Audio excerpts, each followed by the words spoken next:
নমস্কার বন্ধুরা, কেমন আছেন? আশা করি খুব ভালো আছেন। আমিও খুব ভালো আছি। এখন প্রায় বিকেল 4টে মতো বাজে। মানে রোদ্দুর মামা এখন নিভে যাচ্ছে। আর একজন পার্কে একটা ছেলে এসেছে। আর একজন দেখুন কি করছে এখানে দাঁড়িয়ে দাঁড়িয়ে পাড়ার মানে এই ছাদটার মধ্যে দাঁড়িয়ে দাঁড়িয়ে কী করছে। কখন ওকে একটুখানি পার্কে নিয়ে যাব সেই মানে আশাতে বসে রয়েছে, কিন্তু আমি এখন আজকে পার্কে নিয়ে যাব না। এখন ওকে একটু নিয়ে শোবো মানে ঘুমাবো না, জাস্ট শুয়ে থাকবো একটুখানি, যাতে ওর রেস্ট হয়ে যায়। আর সন্ধ্যাবেলাটা না ও পড়তে বসতে চায় না তখন, মানে সারাদিনে আজকে বসেনি একবারও, তো সন্ধ্যাবেলাটা না ঘুমিয়ে পড়ে, পড়তে বসতে চায় না, কিন্তু একটা অলস ভাব থাকে। কিন্তু যেই পড়াটা শেষ হয়ে যায়, ধরুন পড়াটা গুটিয়ে দিচ্ছে বই খাতা, তখনই ওর ঘুম চলে যায়, এরকম হয়। তা আজকে আমি ঠিক করেছি যে ওর বাবাই বলে গেল যে একটুখানি ওকে নিয়ে শোবে, ঘুমাবে কিন্তু ওকে নিয়ে শোবে, তাহলে এটা আলসি ভাবটাও কেটে যাবে। তো সেটাই করব। আর বিকালে মানে একটু সন্ধ্যে হয়ে যাবে, তখন একটু ওকে নিয়ে পার্কে যাব, যদি মানে সময় থাকে তো। নইলে আজকে পার্কে নিয়ে যাব না। ও যদি আজকে পড়াশোনা না করে, আমি বলেছি তোকে আজকে নিয়ে পার্কে যাব না, তো সেটাই করব আজকে। তো দেখো ও কী করছে।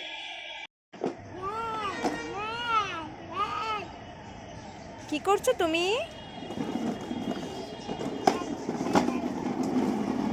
গাড়ি চালাচ্ছ?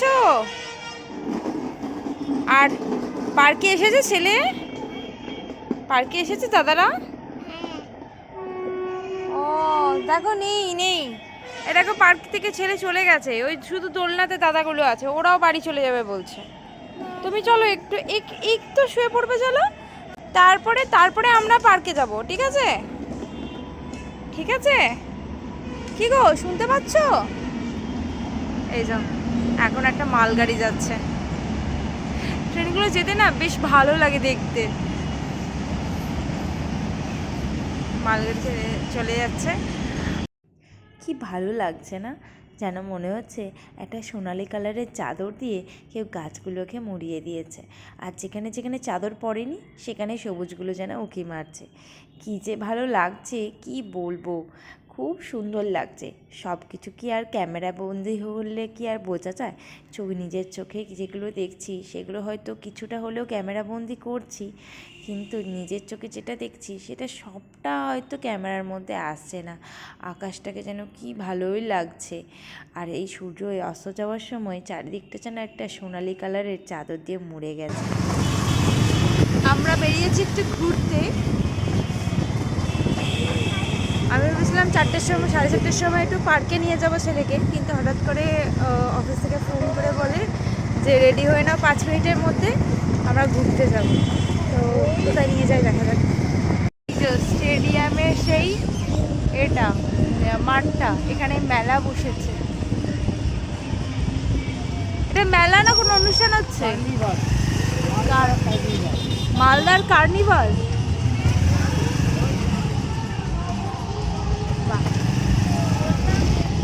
এই ভিতরে ঢুকি, তারপর দেখাচ্ছি। এই যে কার্নিভালের মঞ্চটা করেছে এইখানটায়, কত লোকজন এসেছে। ওই সাইডে স্টলগুলো করেছে। কোথায় যাবে? ওখানটায় যাবে? আচ্ছা, এই সাইডে অনেকগুলো স্টল দেখতে পাচ্ছি, অনেকগুলো স্টল বসেছে। এই সাইডেও অনেকগুলো স্টল বসেছে।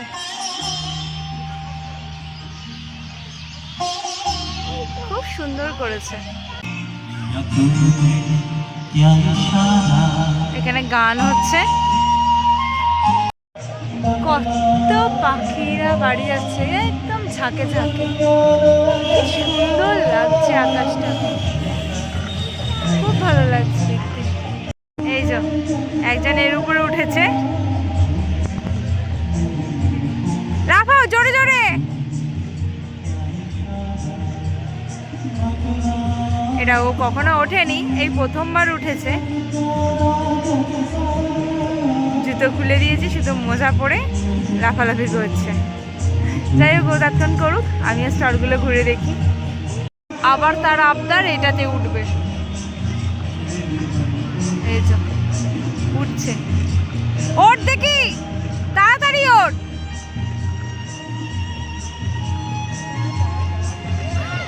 উঠতে আর পারছে না।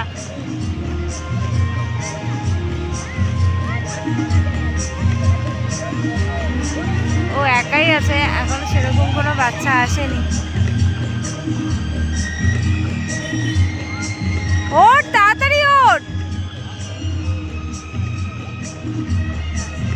যাই হোক, যা হোক করে উঠেছে।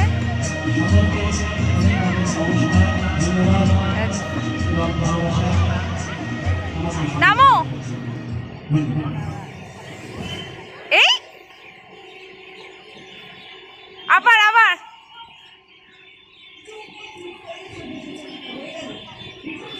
ও ততক্ষণ খেলুক।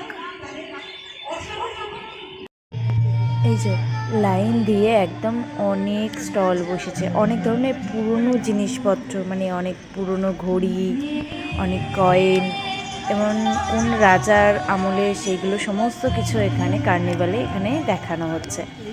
এটা হলো ঘড়ি স্টলটা, মানে ব্রিটিশ আমল থেকে যে ঘড়ি মানে পড়তো মানুষরা, সেই সমস্ত ঘড়ি কয়েন এগুলো কিন্তু টাকা দিয়ে কালেক্টও করা যায়।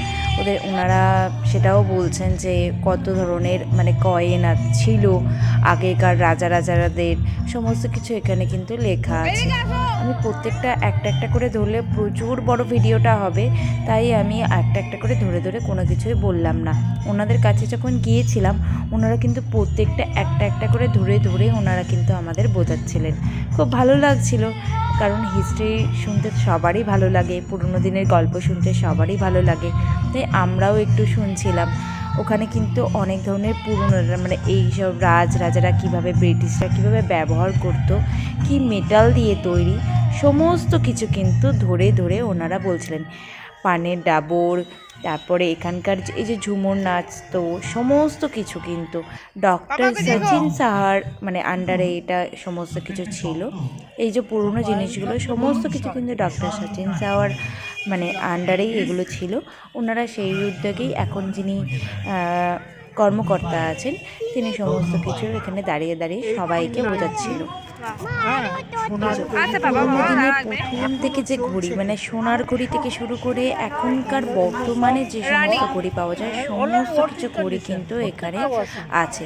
প্রত্যেকটা ধরে ধরে উনি বোঝাচ্ছিলেন, অ্যান্ড প্রত্যেকটাতেই কিন্তু চলছে। শুধু এই নিচের যে টাইম ঘড়িগুলো এগুলো কিন্তু পকেট ঘড়ি যেগুলো, সেগুলো কিন্তু চলছে না, আর টেবিল ক্লকটাও চলছে না।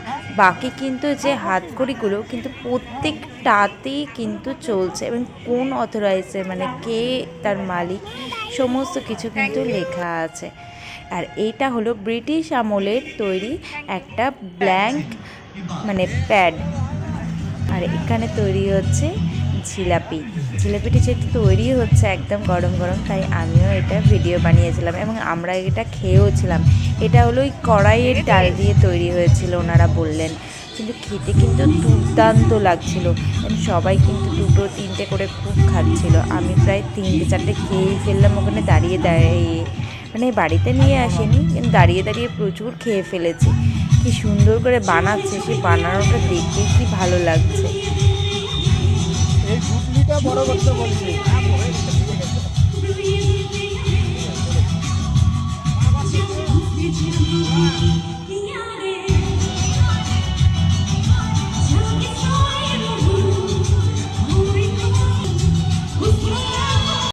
শুধু পুরনো জিনিসপত্রই কিন্তু না, এখানে কিন্তু অনেক ধরনের ব্যাগ, মানে হ্যান্ডমেড ব্যাগ, সাধারণত এটা দেখা যায় না হ্যান্ডমেড ব্যাগ, তো এমনি কোথাও না কিনতে পারলেও এখানে কিন্তু কিনতে পাওয়া যাচ্ছে হ্যান্ডমেড ব্যাগ।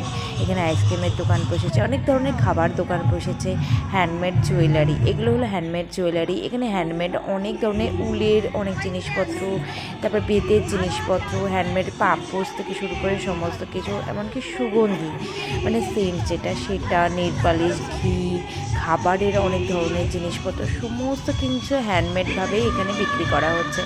এই ফেব্রিকের কাজ, হ্যান্ডমেডের মধ্যে পার্স থেকে শুরু করে চুড়িদারের উপর যে কারুকার্যগুলো সেইগুলো, নানা রকমের নকশা সমস্ত কিন্তু এরা মানে নিজের হাতে বানিয়ে এখানে স্টল লাগিয়েছে। আলাদা করে কিন্তু বাইরে থেকে কেনা বলতে এই সানগ্লাস এইগুলো যেগুলো দেখছেন সেগুলো কিছু কিছু জিনিস যেমন বাইরে থেকে কেনা, বাট বেশিরভাগটাই কিন্তু ওনারা হ্যান্ডমেড তৈরি করেছেন। এবং জুয়েলারিগুলো দেখে আমার সত্যি খুব ভালো লাগছিলো। প্রত্যেকটা জুয়েলারি খুব গর্জিয়াস, যেরকম নর্মালি অক্সিডাইজারের জুয়েলারিগুলো হয় সেরকমই। এ দেখুন এখানে এই ফুলগুলো বানিয়েছে হ্যান্ডমেড। তো এখানে আমি অনেক কিছুই দেখছিলাম, খুব ভালো লাগছিলো জানেন তো। এখন সচরাচর সবাই নর্মালি রেডিমেড কিনতেই পাওয়া যায়, বেশিরভাগটাই মেশিনে তৈরি হয়, কিন্তু এই হ্যান্ডমেডগুলো দেখে আমার খুব ভালো লাগছিলো। আর এখানে আঁকাটা একবার দেখুন, যে এঁকেছে তার নিচে নামটা লেখা ছিল খুব ছোট্ট করে কোণেতে। প্রত্যেকটা অনেকগুলো আঁকা ছিল, একটা দুটো না, প্রায় 3-4টে আঁকা এখানে ঝোলানো ছিল। এগুলো কিন্তু আপনারা কিনতে পারেন ওখানে গিয়ে। তো এটা মালদাতে মাঠটার মধ্যে বসেছে। যদি কাছাকাছি কেউ মালদাতে থেকে থাকেন তাহলে জানেন না, তো অবশ্যই একবার ঘুরে আসবেন, খুব ভালো লাগবে। যারা পুরনো জিনিস নিয়ে নাড়াঘাটা করতে এবং হ্যান্ডমেড জিনিস ভালোবাসেন তাদের কিন্তু খুব ভালো লাগবে এখানে আসলে। এখানে ভিডিওটা শেষ করছি। যদি ভালো লেগে থাকে তাহলে অবশ্যই কিন্তু একটা লাইক করে দিয়ে কমেন্ট করতে কিন্তু ভুলো না কেমন লাগলো ভিডিওটা। আজকের মতো টাটা।